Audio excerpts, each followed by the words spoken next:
Bueno, buenos días. Creo que llevamos una mañana muy activa, muy interactiva también. Y bueno, pues yo soy Alicia Gómez, una de las integrantes del grupo motor de este lab. Y ahora vamos a pasar a otra de nuestras conferencias inspiradoras, en este caso por parte de Elena Sánchez Nogales, que es jefe del Servicio de Innovación y Reutilización Digital de la Biblioteca Nacional. Es facultativa en bibliotecas y lleva 16 años ya en la Biblioteca Nacional.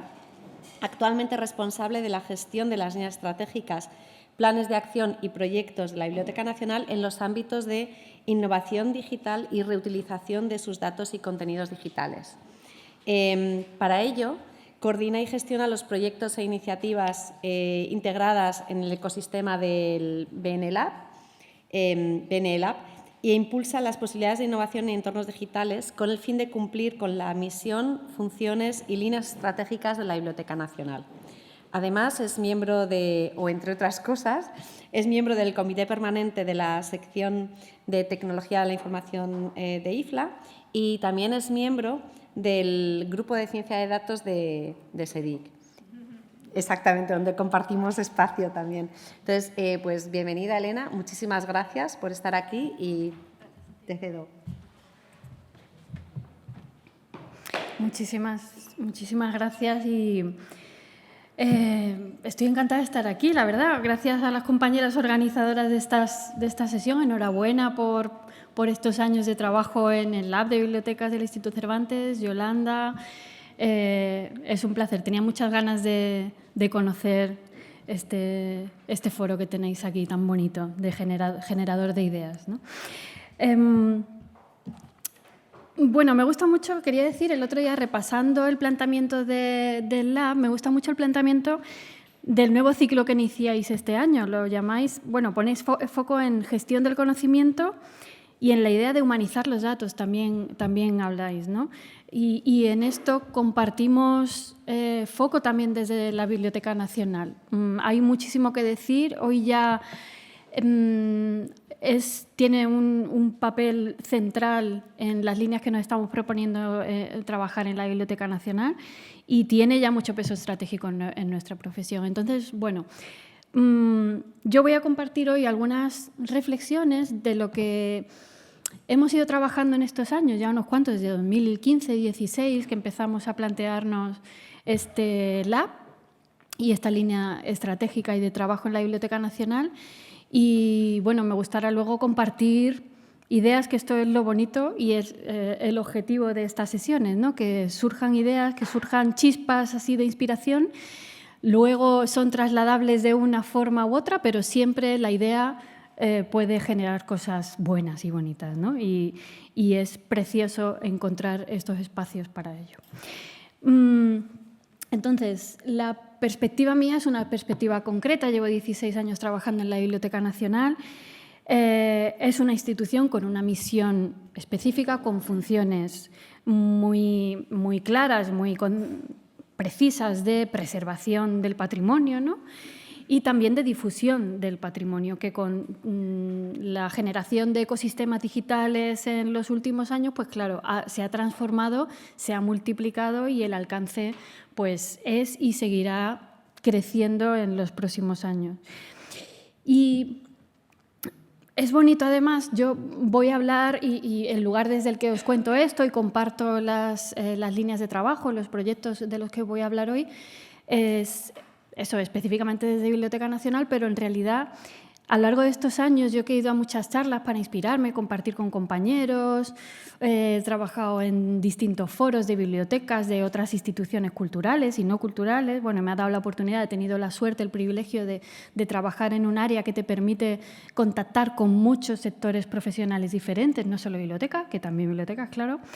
Pero en realidad a lo largo de los años, y ahora más que nunca, yo creo, no sé si también lo veis desde vuestro lugar de trabajo, a pesar de las diferencias entre instituciones, entre organizaciones, en realidad las incertidumbres, las certidumbres, las reflexiones, los problemas, los retos que tenemos en la biblioteca en realidad son siempre los mismos, ¿no? Cuando coincidimos decimos, en realidad terminamos hablando de lo mismo. Y también las ideas que surgen y cómo se pueden trasladar al final son comunes. Entonces, el contexto es este: Biblioteca Nacional, más de 300 años describiendo, identificando, dando acceso al patrimonio que conserva, 35 millones de piezas físicas, pero que ha vivido en un par de décadas cambios muy profundos. Para empezar, en el concepto de colección. Es colección física, estas 35 millones y pico de piezas físicas que guardan sus depósitos, pero también 100 millones de páginas digitalizadas y disponibles en formato digital, corpus de texto y datos. También es archivo de la web, que, como sabéis, la biblioteca se encarga de recolectar y de guardar para el futuro, en colaboración con las comunidades autónomas españolas. O sea que ya el concepto de colección es muy diferente. Vosotros también tenéis colecciones físicas, colecciones digitales, electrónicas.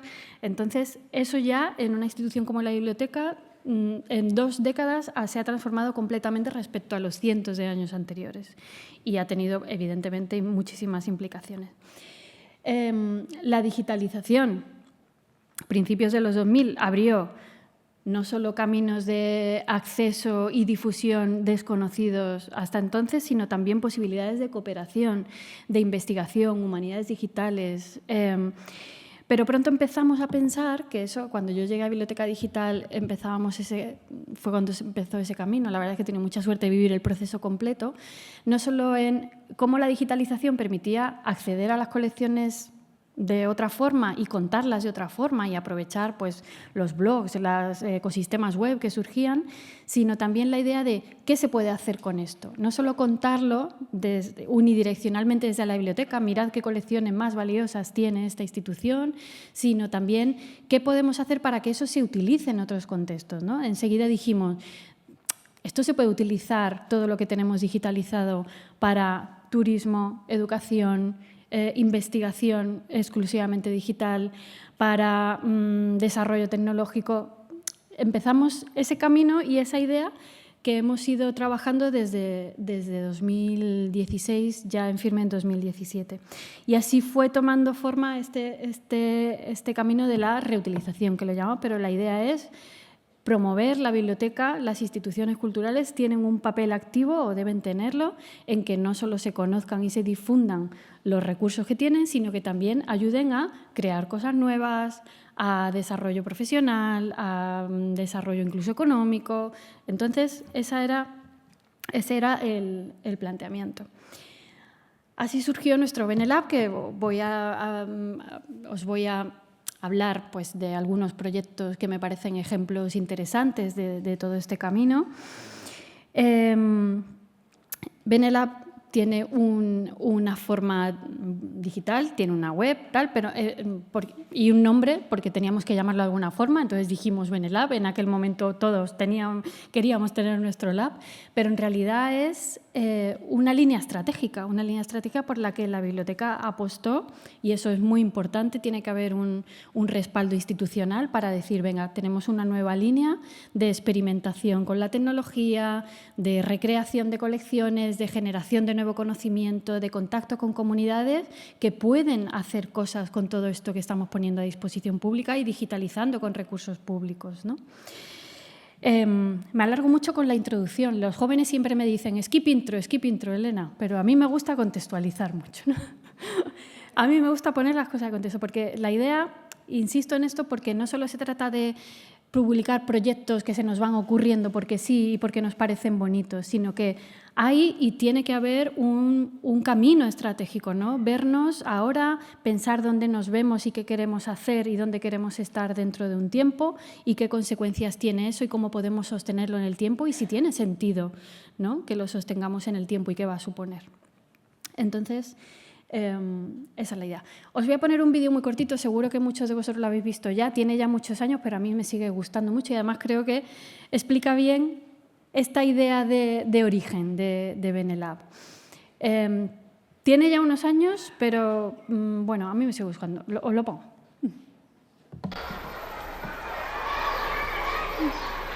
Esta es la Biblioteca Nacional de España.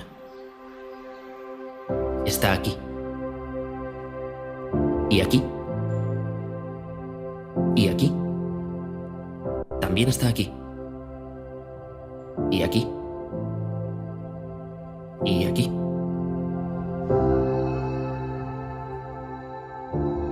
Llevamos cientos de años custodiando el conocimiento en todos sus formatos. Somos conservadores, restauradores, archivistas y bibliotecarios. En este tiempo hemos ayudado a estudiosos e investigadores a aprovechar ese saber. Se han logrado grandes cosas gracias a nuestra labor. Pero el conocimiento es de todos. Somos todos creándolo. Y todos debemos poder acceder a él y hacerlo nuestro, recreándolo. Ese es ahora nuestro objetivo. Desde el año 2000 hemos digitalizado millones de páginas y seguimos a un ritmo de miles por día. Ese proceso está dando sus frutos. Miles de investigadores e interesados usan nuestras webs todos los días. Pero queremos que llegue a más lugares. Queremos que el conocimiento se convierta en mucho más, que mute, que abone y que haga brotar cosas nuevas, que esté en todas partes y que sea todo lo que hacemos. Que cualquiera pueda reutilizarlo para crear algo nuevo, porque así se crea cultura, tecnología y sociedad, porque así se crea una economía más fuerte. Así nos hacemos mejores. Este edificio era la Biblioteca Nacional. Ahora es solo su sede física. 300 años después estamos volviendo a construir un edificio. Pero esta vez está en todas partes y sus ladrillos son digitales. Los cimientos también son nuevos. Divulgar, fomentar la reutilización con recursos y herramientas digitales y ayudar a que nuevos públicos y comunidades aprovechen los miles de años de conocimiento que hemos sabido guardar. Puede parecer un edificio invisible, pero en realidad es el que más se va a ver. Porque en él estaremos todos.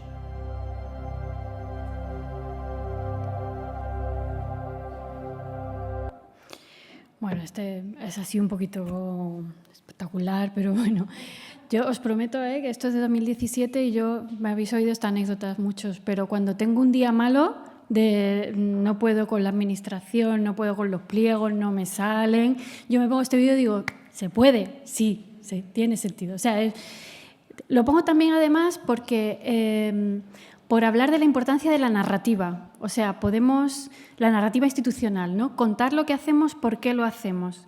Parece una tontería, pero establecer una narrativa institucional de hacia dónde nos dirigimos y por qué es importantísimo, con un vídeo, con lo que sea, pero es importante. Y en muchos proyectos de los que vamos a pasar ahora rápido, lo importante es la narrativa, ¿no? ¿Cómo queremos contar nuestros proyectos? Vamos a contarlo bien desde un punto de vista estratégico, institucional, con sentido, ¿no? No solo sacando un proyecto, porque sí, con un resultado tangible que todos queremos tener y tenemos muchas ganas, pero esto. Benelab también, claro, nació en el contexto de la legislación RISP, de reutilización de la información del sector público. Las organizaciones estábamos obligadas a hacer lo posible porque se reutilicen los datos, las colecciones digitales que generamos en el ejercicio de nuestras funciones. O sea, que hay un marco normativo que luego se ha ido desarrollando también para bibliotecas, archivos y museos. Entonces, bueno, desde que empezamos Lab hemos iniciado distintas líneas de trabajo. Es nuestra función abrir caminos que creemos que tienen sentido o que vemos que en nuestro sector profesional van teniendo sentido y pueden tener un recorrido.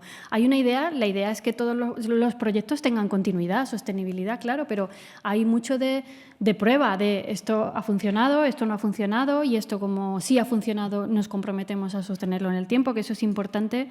Esto nos diferencia mucho de otras bibliotecas. Otras bibliotecas tienen presupuesto infinito y pueden permitirse el lujo de equivocarse muchas veces y prueba-error. Nosotros tenemos recursos un poco más limitados y tenemos que tener una dirección más clara. Pero bueno, una de las áreas más importantes, hablaremos después, es la que tiene que ver con datos. No sé cómo estáis vosotros involucrados en el trabajo con los datos de vuestros catálogos, sobre todo ahora con inteligencia artificial, cómo trabajamos con esos datos y qué potencial tiene. Luego veo ahí que a alguno no le pilla un poco lejos, pero tiene un peso estratégico importante, yo creo, además, en general en la profesión. Hablaremos de eso un poco después. Pero dejando eso que volveremos después, ¿qué tipo de proyectos hemos ido sacando en el lab? Bueno, ahí hay 4 áreas por destacar alguno. En general, la idea es pensar nuevas vías de utilización de nuestras colecciones, de integración de tecnología, integración con tecnología que tenga sentido, claro. Y buscar nuevas formas que puedan dar visibilidad, inspirar el uso de las colecciones en sectores profesionales, como decía, diferentes, ¿no? Y siempre, además, sobre la base de que el conocimiento colectivo, el conocimiento de otros, crea nuevos valores, ayuda a completar la memoria que compone, la memoria colectiva que compone las colecciones de la biblioteca, ¿no?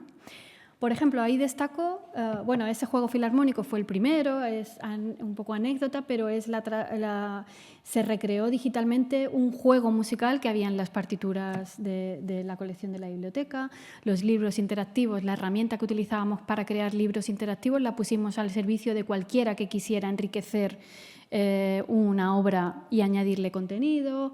Pero bueno, destaco el proyecto de conversión a formato EPUB, porque es uno que sostenemos ahora y hemos trabajado mucho. Nos hartábamos de recomendar el descubrimiento, la lectura de las colecciones digitalizadas de la biblioteca, pero claro, ¿qué formato de lectura es un PDF? Es imposible. Entonces dijimos algo muy obvio, que es convertir a formato EPUB nuestras colecciones digitalizadas. Pues eso, hicimos un proyecto, fue duro porque son ediciones antiguas, hay que a veces que rehacerlas enteras, pero fue el servicio digital más utilizado. Encima, con pandemia de por medio, todo el mundo decía, es que esto tiene mucho sentido, aparte de los libros a los que tenemos acceso comercialmente o plataformas, los actuales, tenéis ediciones que son únicas. Entonces, convertirlas a EPUB y permitir que se descarguen y se lean tiene mucho sentido. Yo terminé ese proyecto y dije, uno y no más, no quiero saber nada porque fue durísimo, porque fue un proyecto dificilísimo, porque había que rehacer casi las obras. Bueno, pues un año después ya estaba haciendo otro porque se utilizaba, pues hay que hacerlo, ¿no? Además, ese proyecto es bonito porque en realidad abre muchas vías de cooperación y la prueba es la Red de Bibliotecas de Instituto Cervantes, que les pareció interesante incorporar la colección, son 1.300 y pico libros, la colección al catálogo de bibliotecas. Entonces, esa presencia en ecosistemas muy diferentes en los que puede tener sentido esa colección de carácter más patrimonial, con obras grandes, primeras ediciones, pero también otras muy desconocidas, autores que han pasado hace poco a dominio público, tiene sentido. Y además,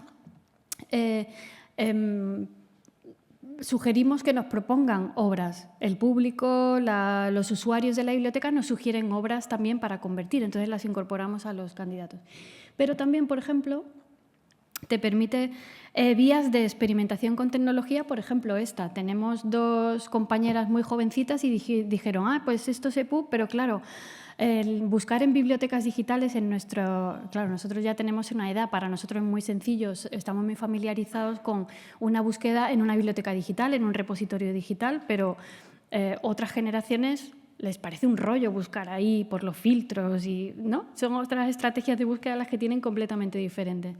Pues nos sugirieron estas 2 colaboradoras, estas chicas súper creativas, nos sugirieron crear una app con una herramienta, App Lab, creo que se llama así, donde se puede programar. Y se hicieron ellas la programación y el código de la aplicación y nos sugirieron cómo ellas buscarían los libros. Pues, por ejemplo, con criterios como, para ellas era muy importante la extensión. Para mí no lo es nada. ¿Cómo es de extenso o largo un libro? Para mí no lo es nada, pero para ella, no, sí, es que claro, no es lo mismo una lectura express que un tocho apasionante. Entonces ahí estaba la categoría de tocho apasionante que a ella le parecía pero vamos, muy descriptiva del tipo de lectura que te estamos sugiriendo. Bueno, entonces te permite, era un proyecto que de inicio era, bueno, pues ponemos un formato nuevo, pero luego te da para encontrar otras vías de acceso a las colecciones, de cooperación, de visibilidad en contextos muy diferentes y bueno,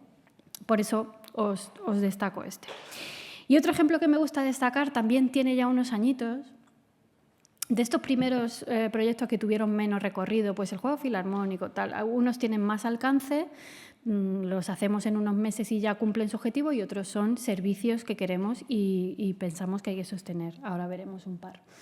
Pero otro que me gusta mucho destacar, no sé si lo conocéis, Chef Benet es otro clásico. Bueno, pues es un proyecto centrado en gastronomía, en recuperación de memoria gastronómica a partir de colecciones. Entonces, en las colecciones de la biblioteca está, por ejemplo, el primer testimonio de la salsa de tomate venida en Europa, ¿no? Venida de América. Están los testimonios de cómo se hacía el garum en la Hispania romana y por qué fue importante en la Hispania romana. Cómo se hacía el helado a principios de siglo, ¿no? en los neveros. Cómo todas estas curiosidades, y pusimos en contacto a chefs que recrearon recetas extrayéndolas de las colecciones, que buscaron en nuestras colecciones y dijeron, qué interesante, yo esto no lo sabía. Chefs, historiadores, investigadores, lingüistas, y recrearon y explicaron por qué eran interesantes esos testimonios de las colecciones de la biblioteca, ¿no? Entonces, fue bonito porque pusimos en relación a sectores profesionales muy diferentes, animando a descubrir que muchos no sabían que se podían buscar en las colecciones digitalizadas, cómo se podía buscar, y alguno incluso se animó a poner en sus menús las recetas que habían recreado. No. Bueno, entonces, el resultado objetivamente, ¿qué eran? Pues una serie de vídeos donde el chef recreaba y el investigador o el historiador explicaba por qué era importante ese testimonio. Pero lo interesante, claro, era que estábamos primero poniendo en contacto a comunidades profesionales y luego añadiendo esa capa de conocimiento, ¿no? Sobre los títulos que tiene la biblioteca sin más, ¿no? Añadíamos, y además también la importancia de la narrativa, ¿no? No es lo mismo que yo diga, que digamos como Biblioteca Nacional, esto es muy importante, es el primer testimonio, que no que lo digan el profesional que se dedica a esto en conjunción con otro que lo ha investigado. Bueno, esta idea de compartir y enriquecer cada uno desde nuestro lugar la memoria y el conocimiento que hay en las colecciones de la biblioteca. El proyecto fue muy pequeñito, pero tuvo mucho impacto. La verdad, lo hicimos en 3 meses, creo, y se siguió hablando de eso. Aquí en el New York Times se sacaron un artículo. Y a mí a día de hoy todavía me dicen, ¿por qué no hacéis más recetas? Y digo, hombre, es que no estamos para hacer recetas. Yo me encantaría porque me lo pasé súper bien, conocí a los chefs que me ofrecieron ir a conocer sus restaurantes, pero no es nuestra función. Entonces, para nosotros ese es un proyecto con objetivo cumplido. Lo han conocido muchos, el sector, y han conocido las bibliotecas y cómo les pueden ayudar a inspirarse profesionalmente, ¿no? Y bueno, 2 ejemplos, pero los 2 proyectos de más alcance por el momento y que hemos sostenido en el tiempo porque entendemos que son servicios, plataformas con más recorrido, son Comunidad Benet y Benet Escolar, ¿no? Comunidad Benet, no sé si lo conocéis. Comunidad Benet es la plataforma de la biblioteca para enriquecimiento colaborativo. Hace muchos años, bueno, ya unos cuantos, salió esta idea del crowdsourcing, ¿no? De cómo pues también entornos wikis, cómo entre todos podemos aportar nuestro conocimiento, nuestro tiempo, nuestra energía para enriquecer datos colectivamente y enriquecer contenidos. La idea de Comunidad Benet es que cualquiera, a partir de propuestas que vamos nosotros sacando, que nos van sugiriendo, o grupos de investigación o grupos o colectivos nos van sugiriendo, cualquiera puede ayudar a, por ejemplo, ayudarnos a extraer información. Este es un proyecto, por ejemplo, sobre carteles de teatro. Los carteles de teatro nosotros los describimos con criterios catalográficos, pues fecha en que se imprimió el cartel, bla, bla, pero ahí hay mucha información de actores, de obras que se representan, de precio de las entradas, pues invitamos a que nos ayudara, a que entre todos extrajéramos toda esa información que está ahí oculta, ¿no? En las colecciones de la biblioteca, a partir de esas tareas, preguntas que proponemos. O proyectos de georreferenciación, ¿no? Estos proyectos siempre tienen mucho éxito. ¿En dónde se tomaron estas fotografías de este fotógrafo famoso del 19? Vamos a crear un mapa colaborativo. Esto se hace en esta plataforma, nuestra propuesta es a través de Comunidad Benet, pero bueno, ya sabéis que ahora hay muchas herramientas de georreferenciación y es facilísimo y siempre tienen mucho éxito, ¿verdad? ¿Quién ha hecho un mapa colaborativo aquí? todos, pues nos encantan, ¿verdad? Entonces, hace unos años no había herramientas, pero ahora hay muchas posibilidades gratuitas, además, que eso tenemos que aprovecharlo porque hace unos años era carísimo experimentar con herramientas tecnológicas. Por ejemplo, también pues, ayudarnos a mejorar la transcripción, que con la digitalización sabéis que el OCR, pues, el reconocimiento de caracteres es defectuoso, ha ido mejorando, pero sigue siendo defectuoso, pues vamos colectivamente a limpiar eso para tener textos limpios y con ellos se pueden hacer luego muchas cosas. Pues otro tipo de proyectos, bueno, mapas colaborativos, a partir de esos proyectos se pueden hacer líneas de tiempo, geolocalizaciones y a partir de una transcripción, por ejemplo, esto de pliegos poéticos, pues podemos hacer un EPUB. O sea, ya, pues, ¿qué podemos hacer? La idea con toda esta energía que nuestros colaboradores, que tenemos bastante, además muy fieles, pues, ¿qué pueden hacer? Pues imaginamos cosas que se pueden hacer a partir de ese trabajo o de esas aportaciones. Y bueno, tenemos ejemplos muy bonitos. Hicimos un proyecto de enriquecimiento de los registros de autoridad de traductoras de la Edad de Plata que estaban absolutamente vacíos. No se sabía nada de estas mujeres que hicieron tanto por la traducción y la difusión del conocimiento en Europa. Y no se sabía nada, pues nos ayudaron y, por ejemplo, un grupo universitario se comprometió muchísimo y colaboró, bueno, hizo investigaciones para averiguar quiénes esas mujeres, completamos los registros de autoridad. Bueno, es que se hicieron camisetas, crearon un canal de Twitter, o sea, esto, a mí me encantaba verlo, porque es que esto es la idea. Nos inspiramos y entre todos contribuimos a que la base de conocimiento de la biblioteca, que de todos para el futuro, sea mejor y esté más completa con lo que todos sabemos o podemos contribuir.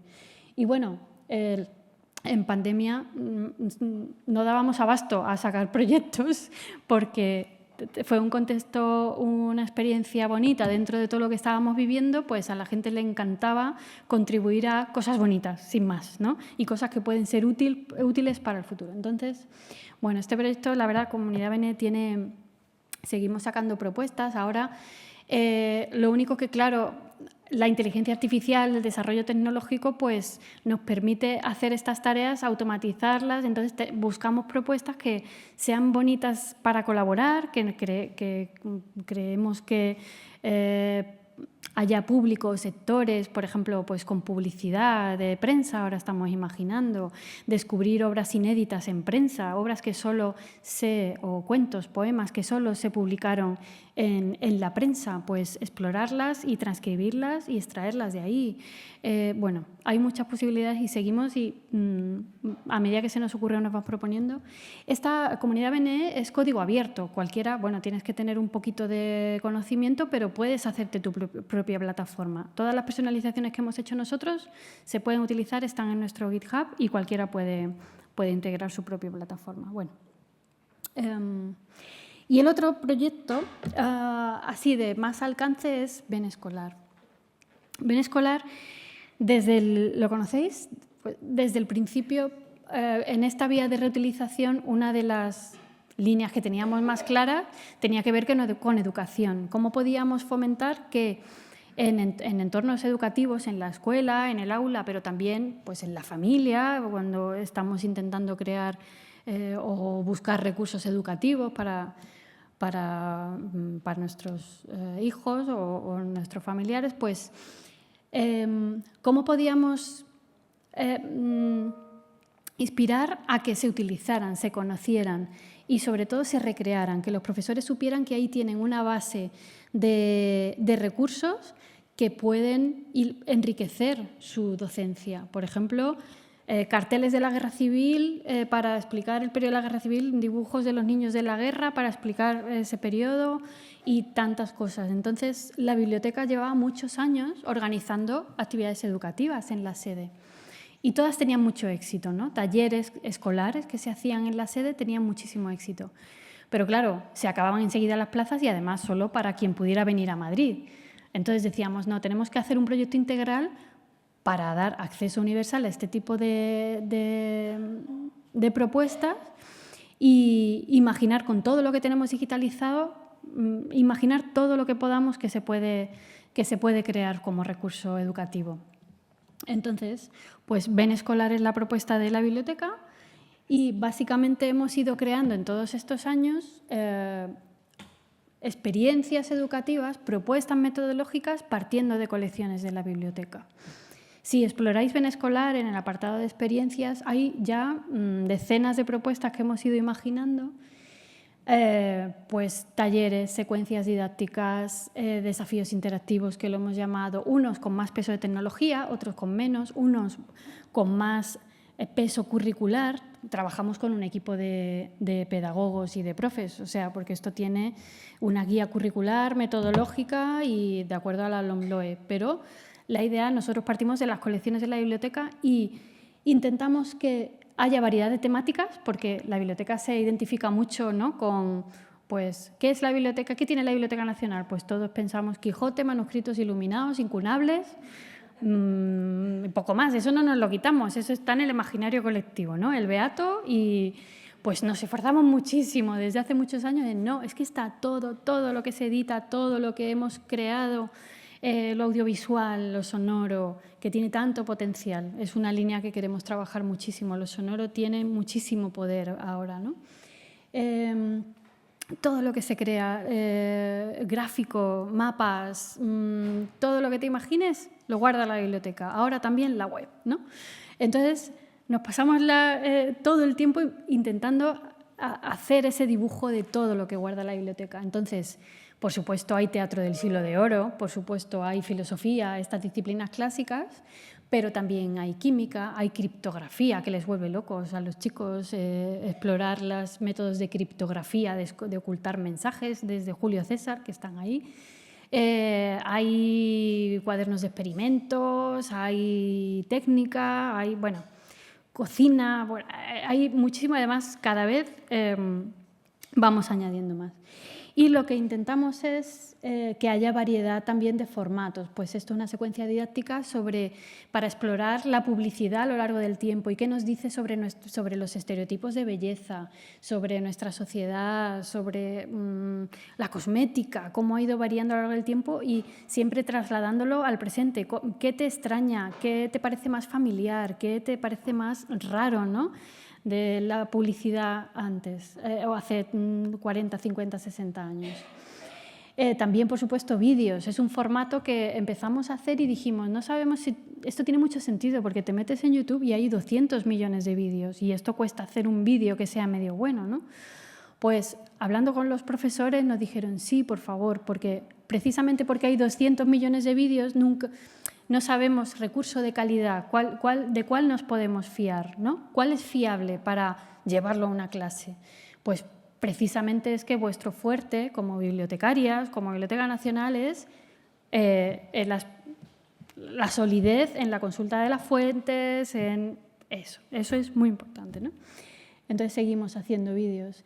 Talleres, los talleres tienen una aplicación más manual, práctica, entonces siempre partiendo, alguna excusa siempre nos inventamos para llevarlos a las colecciones de la biblioteca, ¿no?, como punto de partida, pero luego, por ejemplo, explora qué son los manuscritos iluminados, explora nuestra colección, te pongo ejemplos de la colección y luego vamos a hacer nuestro propio manuscrito, cómo se fabrica el papel. Entonces nos ponemos a fabricar nuestro papel manualmente, a practicar nuestra caligrafía gótica, a iluminarlo. Entonces, los talleres, ya hay muchísimas propuestas, pues eso, de criptografía, tengo que repasar. Lo típico que tienes 200 y luego te salen 4 ejemplos siempre los mismos, pero entráis en experiencias y en talleres intentamos, ahora estamos trabajando uno del bibliotecario, para explicar y que en las aulas sean un bibliotecario, por qué se cataloga y cómo se cataloga, qué es la CDU, ese tipo bueno,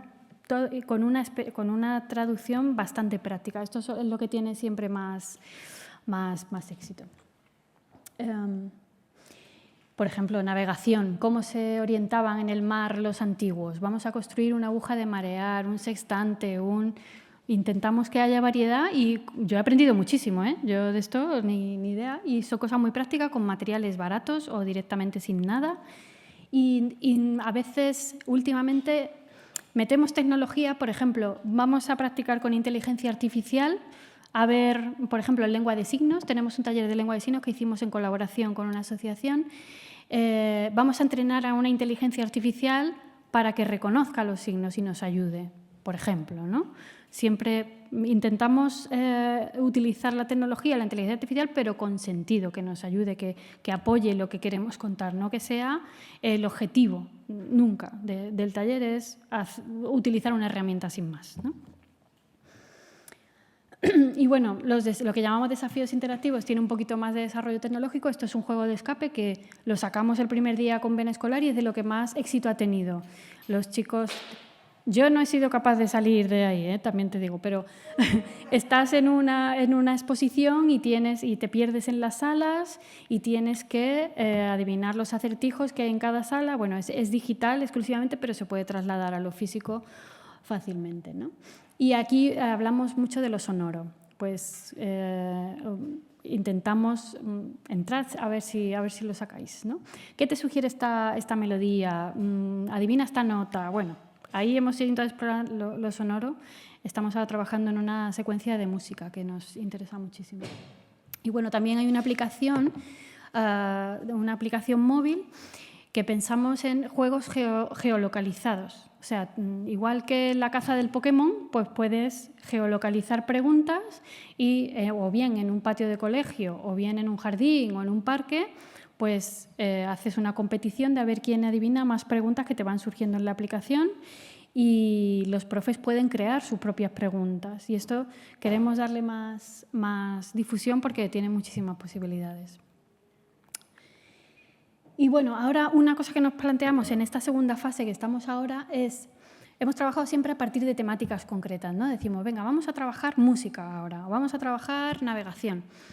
Pero nos damos cuenta, y nos decían también los profes, que eran importantes también competencias transversales, ¿no? ¿Qué es investigar? ¿Qué hay que hacer para ser escritor, para ser periodista? Temas que a la Biblioteca Nacional, a las bibliotecas nos interesan mucho, sobre todo en cuanto a consulta de fuentes, verificación de fuentes y de información, ese tipo de cosas. Entonces, hemos sacado estos nanocursos para hablar de esas competencias transversales y cómo se relacionan con las bases de conocimiento, las fuentes de información primaria que tenemos las bibliotecas, ¿no? Entonces, se trata primero de que estén presentes las colecciones patrimoniales, que se conozcan y estén presentes, que se utilicen, pero también todos tienen ejes transversales que nos interesan muchísimo a una institución como la Biblioteca Nacional. Yo creo en general las bibliotecas. Pues eso, conocimiento de las fuentes primarias de información, verificación de la información, experimentación creativa pero crítica con la tecnología. Este tipo de ejes transversales, género, igualdad, todo eso es transversal a todos los recursos y es en realidad lo que nos interesa trabajando estos proyectos. Y bueno, esto es ecosistema exclusivamente digital, pero también con el tiempo, por esa idea que os decía antes de que estuviera al alcance de todos, trasladar a lo digital una experiencia física que tenía mucho éxito en la sede. Pero con el tiempo te das cuenta, la prueba es que estamos aquí hoy, ¿no? Que lo físico también enriquece y es necesario, ¿no? Encontrar espacios donde ponemos en práctica todo esto, vemos cómo funciona en un entorno real o con profes o con bibliotecarios a ver cómo funciona y cómo se puede mejorar. Esto es un prototipo que hicimos antes del proyecto con profesores para que nos dijeran tiene sentido lo que hacemos, vamos a poner en práctica alguna actividad. Pero se nos cruzó la pandemia por medio, porque esto fue febrero de 2020, ¿no? Y la idea era que fuera híbrido, en realidad, fuera un proyecto con también una actividad presencial muy, muy intensa para eso, ver cómo funcionaba. Pero, como se nos cruzó la pandemia, pues aprovechamos otros foros, otras vías de difusión. Con INTEF, con el Ministerio de Educación, colaboramos desde el principio y nos ayudan a difundirlo en su plataforma de formación del profesorado. Hay miles de inscritos cada vez que, bueno, cientos de inscritos cada vez que sacamos estos cursos. También con otras instituciones, el Instituto de Innovación Educativa de Madrid, hemos hecho cursos y también hemos hecho cursos con la red de bibliotecas del Instituto Cervantes para que lo conocieran compañeras bibliotecarias de vuestros centros y vieran si tenía traslación a las bibliotecas y algunas de esas actividades puede tener sentido adaptarlas a su contexto, bien con las colecciones patrimoniales de la BNE o con sus colecciones. Si algo de todo esto le puede inspirar y tenía sentido con su público y en su contexto. Y la verdad es que la experiencia fue súper bonita con María y con Ana Cristina, ¿verdad? Fue súper bonita y de hecho, aquí en este lugar, en este apartado del portal donde ponemos experiencias, cómo se llevan a la práctica estas propuestas que hacemos en Benescolar, pues encontráis... ¡Ay, no está! A ver... Sí, aquí. En Budapest, la compañera de Budapest la llevó a la práctica con su público, el taller de criptografía, que siempre tiene mucho éxito, y el de publicidad. Y bueno, nos parece que tiene traslación. Y nos han ido llegando, la verdad, muchos ejemplos. La idea es que esto tenga sentido, que los profes se inspiren y creen sus propios recursos, ¿no? Y aquí, por ejemplo, aquí en un conservatorio nos sugirieron otra cosa completamente diferente, pero a partir de las colecciones de la biblioteca, buscando en hemeroteca noticias musicales. Por ejemplo, el hundimiento del barco en el que iba Granados, que murió ahí, ¿no? Pues los alumnos del conservatorio locutaban las noticias y también musicaban las noticias. Entonces crearon un podcast, aquí está un podcast con noticias musicadas por ellos. Veis ahí a una chica que estaba grabando su propuesta, pues crearon un podcast como si esas noticias estuvieran pasando ahora y les encantó la experiencia. Bueno, hay muchísimos ejemplos. Bueno, ahora hablaremos más, ¿qué os parece? Ahora hablaremos más en este ratito que tenemos ahora.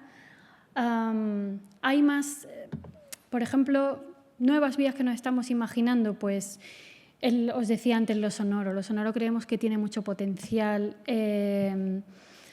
paisajes sonoros, la creación de paisajes sonoros, ficción sonora a partir de las colecciones de la biblioteca, reutilización, remix de lo sonoro para crear otras cosas, ¿no? ¿Qué hace Rosalía? Pues bebe de la tradición y crea otra cosa. Pues ese tipo de recreaciones con lo sonoro creemos que tiene muchísimo potencial y ya lo tenemos en marcha. Y como os decía al principio, bueno, me queda un ratito, vamos a hablar ahora de datos. Yo sé que a lo mejor esto os queda, o algunos no tenéis o no trabajáis con datos así tal cual, pero tiene muchísimo potencial y muchas implicaciones para profesionales, bibliotecarios en general, yo diría. Y hablamos también de inteligencia artificial. Si hablamos de datos, pues la Biblioteca Nacional, las grandes agencias catalográficas, las grandes agencias nacionales, pero cualquier biblioteca con su catálogo, tiene ahí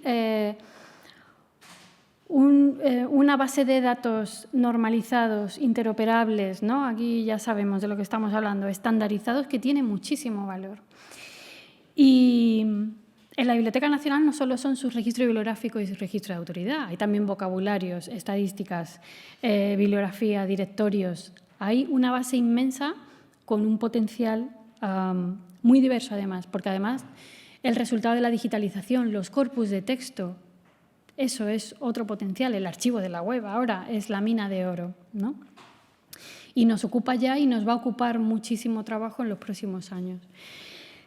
Desde hace años, además, hablamos de colecciones como datos, cuando hablamos de las colecciones de bibliotecas, ¿no?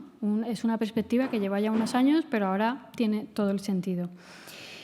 Entonces, desde este enfoque, desde que empezamos con Lab, trabajamos en hacer todos esos datos usables, porque, claro, los ofrecemos en formatos bibliotecarios, pero ¿quién entiende un MAR 21?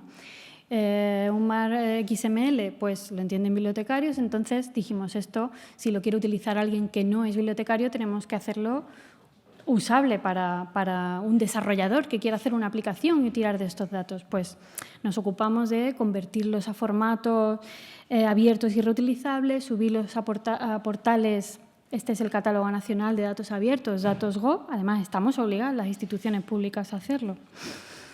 Y en lo que estamos ahora, veis aquí, es en mostrar ejemplos de qué análisis, qué conclusiones, qué reflexiones pueden extraerse del trabajo con estos datos y solo trabajando con estos datos. Entonces, esto es una visualización que hicimos la semana pasada en el departamento y dijimos, venga, vamos a mostrar, utilizando el conjunto de datos de monografías modernas y solo las materias.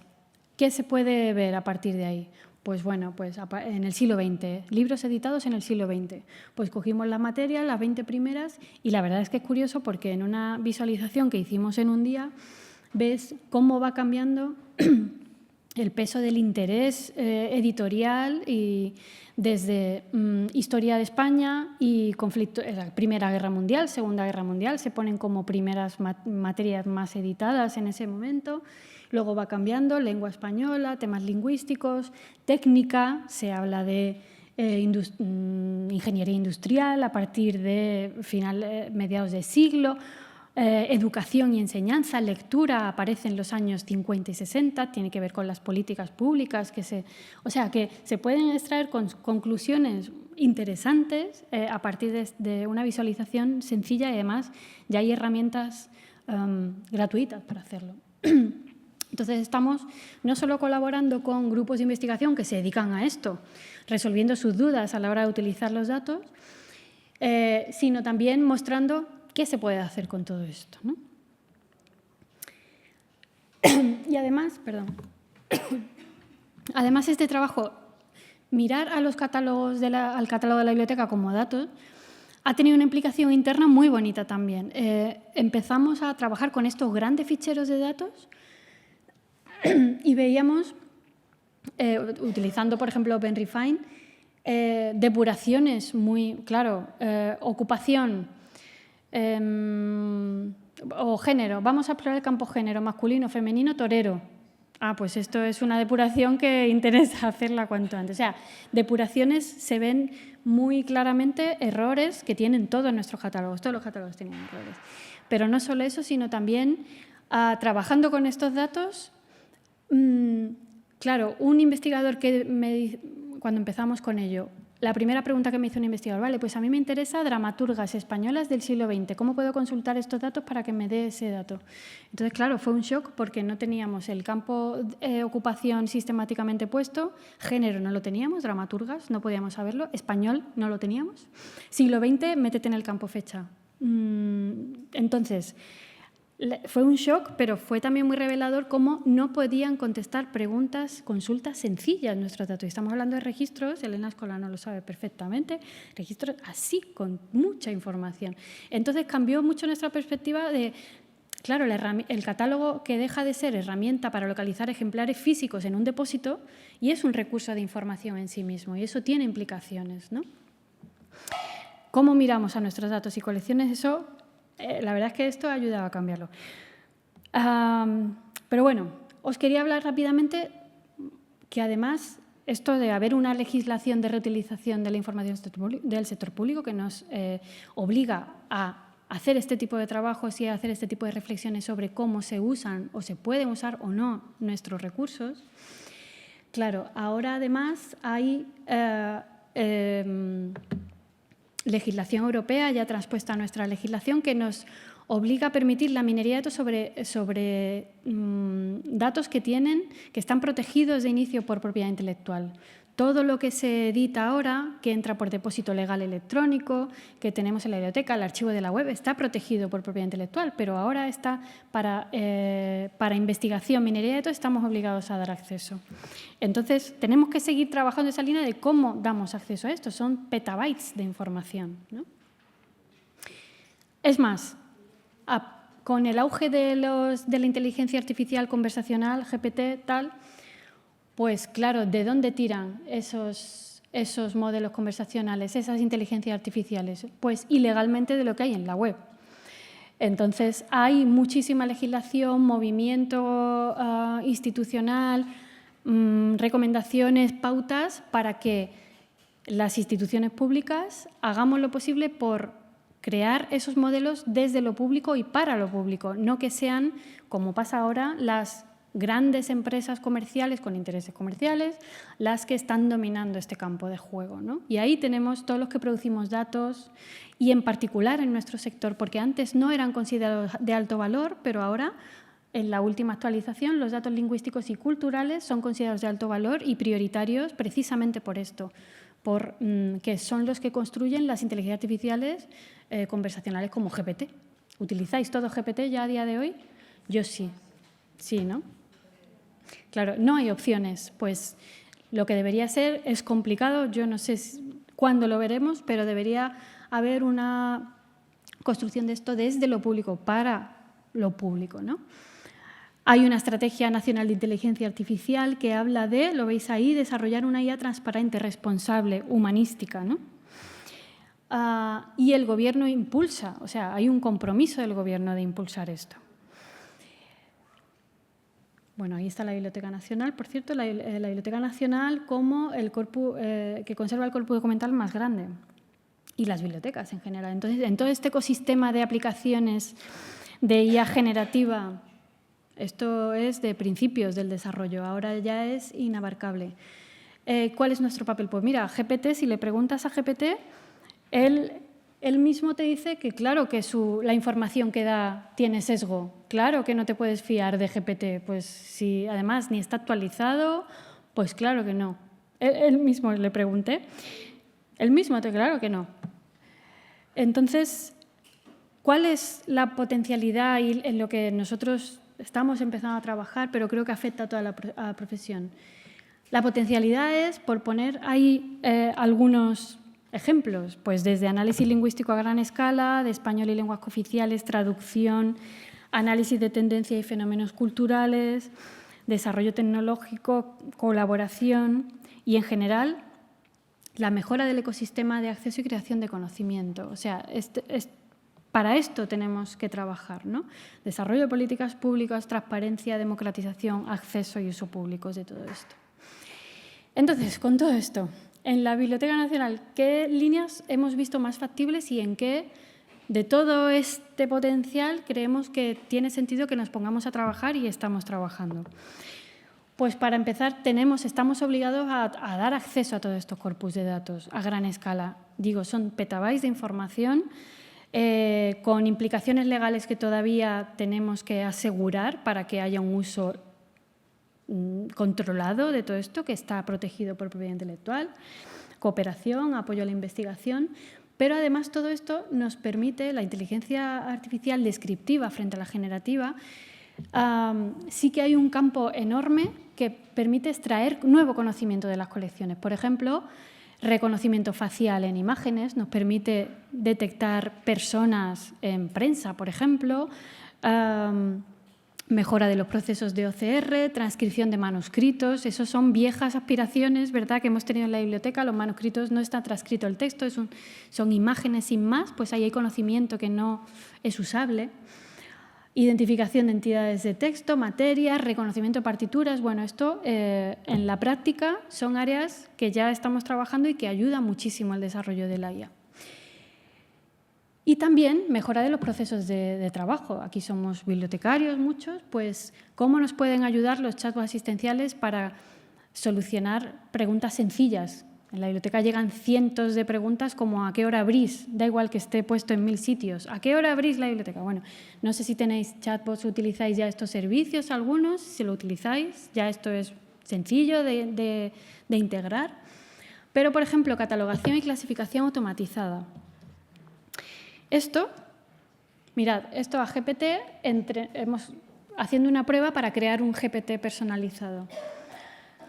Le dices, vale, te voy a dar portadas y verso de portada de un libro y tú me vas a responder, bueno, aquí lo ha puesto en inglés, pero da igual, vas a responder con tu propuesta de catalogación de este libro y me lo das descargable en un MRK o en un MRC, a ver qué me das. Y esto sin entrenamiento de ningún tipo, o sea, no lo hemos dicho, cambia este campo por este campo, que eso es en lo que estamos ahora. Pero esta fue la primera prueba, ¿no? Te voy a dar esto, no me tienes que decir nada, no me des conversación, porque GPT enseguida, claro, yo te ayudo, no me des... Hay que ser educados con GPT, que luego cuando las máquinas tomen el control, los educados a lo mejor nos salvamos. Pero en este caso, el GPT específico que hemos empezado a entrenar, pues le das eso. Pues este fue el primer registro que nos dio sin ningún tipo de entrenamiento. Entonces, integra RDA, tiene bastante sentido con lo que le hemos dado, ¿no? Nos quedamos un poco sorprendidos. Hay más modelos aparte de GPT, pero GPT a día de hoy es inigualable, ¿no? Entonces, además en la biblioteca ahora, con la legislación de propiedad intelectual reciente, entran las versiones digitales previas a la impresión. Entonces ya tenemos de inicio la obra digitalizada. Ya podemos trabajar con eso. Solo damos portada y verso de portada, no damos la obra entera. No se puede, tiene propiedad intelectual. Pero y estamos trabajando en un proceso ya para integrar GPT o cualquier otro modelo y hacer un proceso totalmente automático para que en el momento en que se pone una carpeta, extrae portada, verso, portada y se inicia un proceso de catalogación que va al sistema de gestión bibliotecaria con una precatalogación hecha ya. Entonces, eso es una integración que tiene sentido, porque luego va a haber un bibliotecario que va a hacer el catálogo completo y va a quitar todo lo que no esté bien, pero ahorra mucho trabajo de personas que no aportan nada de su inteligencia humana transcribiendo, sin más, copiando lo que pone el libro al catálogo. No aporta nada a la inteligencia humana y vamos a aprovecharla para otras cosas, ¿no? Entonces, bueno, eso es una línea de trabajo. ¡Ay! Perdón. Y bueno, ya para cerrar, reconociendo todo este mar de posibilidades, de potencialidad, ¿no?, que tiene la inteligencia artificial, evidentemente vamos superando incertidumbres porque ya vamos aterrizando más claramente de qué estamos hablando cuando hablamos de inteligencia artificial, dónde están los peligros. Pero en todas las bibliotecas y en particular las patrimoniales, ¿qué reflexiones nos ha llevado en el último año? Y además es común. Yo voy a una charla de la Biblioteca del Congreso y digo, aquí, esta persona me va a solucionar todas las dudas, salgo con más dudas. O sea, porque las presentaciones son, ¿qué hacemos con esto? ¿Qué hacemos con lo otro? Pero claro, ¿qué es patrimonio en la era de la inteligencia artificial, ¿no? Lo que se genera con inteligencia artificial generativa, que ya es eso es... lo podemos considerar objeto patrimonial, genera derechos de propiedad intelectual, es objeto de depósito legal. Vivimos con el miedo de que nos digan, ingrésame esto por depósito legal. ¿Qué haces con eso? ¿No? Esto es el resultado de la IA generativa objeto de propiedad intelectual y mucha reflexión ética. ¿Ayuda a democratizar el desarrollo de la IA, el acceso a la información, o lo concentra en, que es lo que pasa ahora, no sé qué pensaréis, o lo concentra en agentes con intereses comerciales que no son precisamente el acceso gratuito, universal, público y democratizador a la información, ¿no?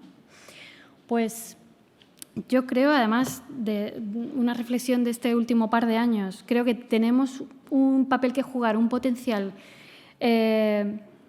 de jugar un papel muy importante y además muy bonito en este desarrollo, esta segunda ola, ¿no?, después de la explosión de GPT. En esta segunda ola, para construir colectivamente una inteligencia artificial democratizadora, transparente, inclusiva, ética, que defienda la transparencia en la gestión. Y el papel bibliotecario, además, como activador de esa gestión crítica, responsable, ¿no?, de todas estas inteligencias artificiales.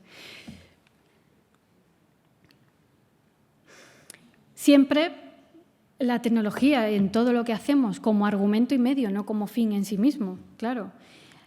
Pongo ahí la importancia de la narrativa, contar lo que hacemos y tener claro el marco en el que trabajamos y por qué utilizamos la tecnología. No hace falta que os lo diga, la importancia de la planificación estratégica, la sostenibilidad en el tiempo, la accesibilidad, la formación, la capacitación, la creación de espacios y de comunidades como las que tenemos hoy aquí. Es esencial y en el tiempo que hemos estado reflexionando sobre esto y pensando nuevas líneas de trabajo, estos son pilares y tienen que serlo. Y bueno, si hay una idea con la que me gustaría que nos quedáramos, pues que creo que lo que hacemos, nuestros catálogos, nuestro papel de activadores del acceso al conocimiento, de la generación de nuevo conocimiento, tiene muchísimo valor y además juega un papel fundamental en estos nuevos ecosistemas y que tenemos además una responsabilidad para la construcción de esta sociedad de la información ética, inclusiva, transparente. Y yo creo que está en nuestro futuro, está construyendo un futuro más justo y una sociedad de la información que de verdad sea, que esté al servicio de todos realmente. Y con esta reflexión que os he dejado planchaos, ahora hablaremos, tenemos tiempo para comentar todo, pero muchísimas gracias. Muchísimas gracias.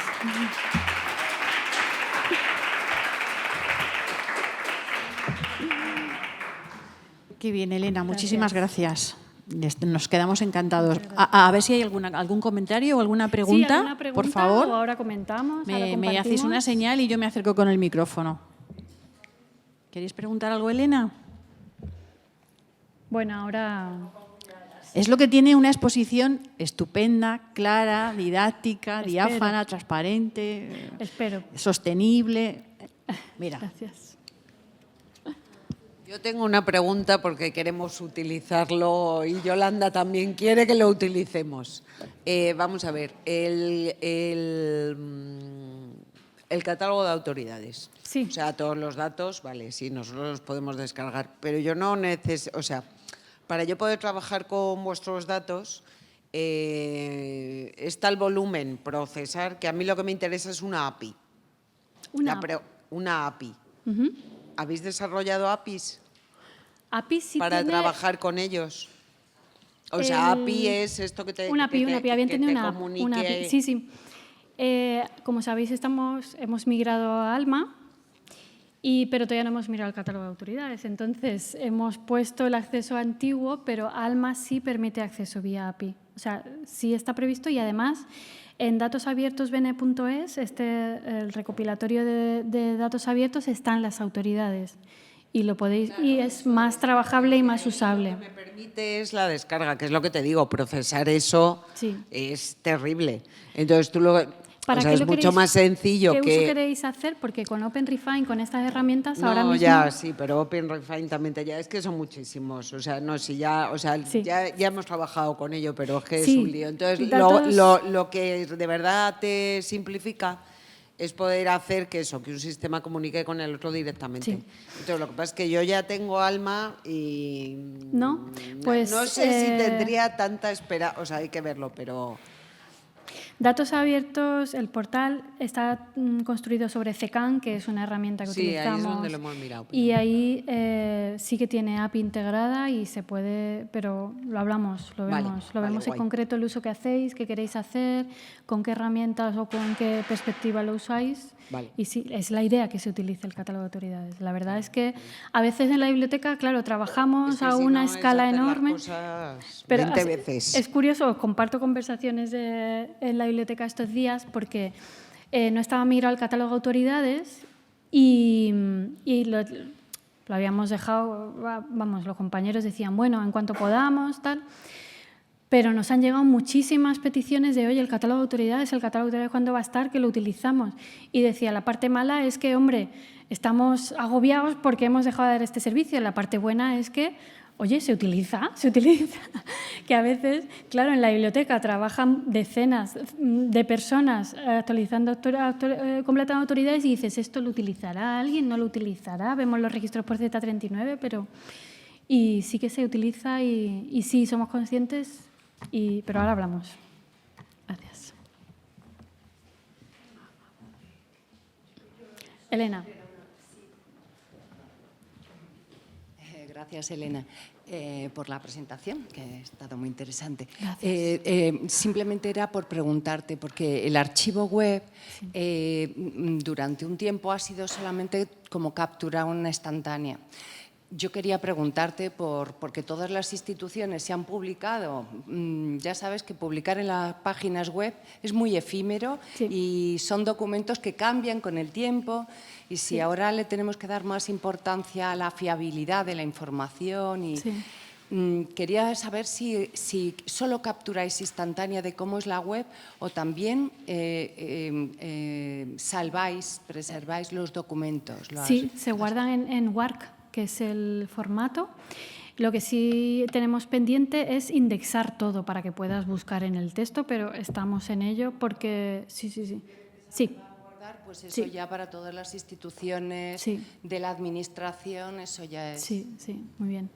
Es una línea de trabajo durísima porque es interminable, pero tiene mucho sentido y ahora la biblioteca empezó a archivar la web sin un mandato, o sea, porque de repente dijo, esto es conocimiento que se pierde, luego ya se hizo objeto de depósito legal, de recolección, se formalizó, pero es una línea dura también de recursos que consume, lo sabes, de servidores, es muy difícil de manejar.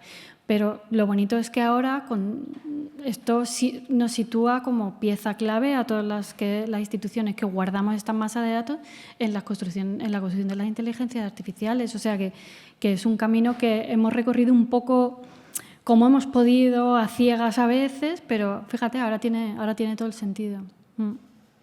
Gracias, Elena.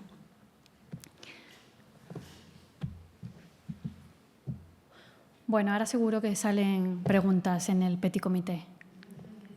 Y tenéis mi correo para lo que queráis. Yo, si me escribís con propuestas, vamos a colaborar, yo siempre digo sí. Luego ya me dicen, yo digo, sí. O sea, que yo a todo que sí, porque me encanta idear vías nuevas de trabajo y de colaboración con todos, que ya en el café ha salido alguna por ahí. Pero muchísimas gracias por dejarme estar aquí hoy. Gracias.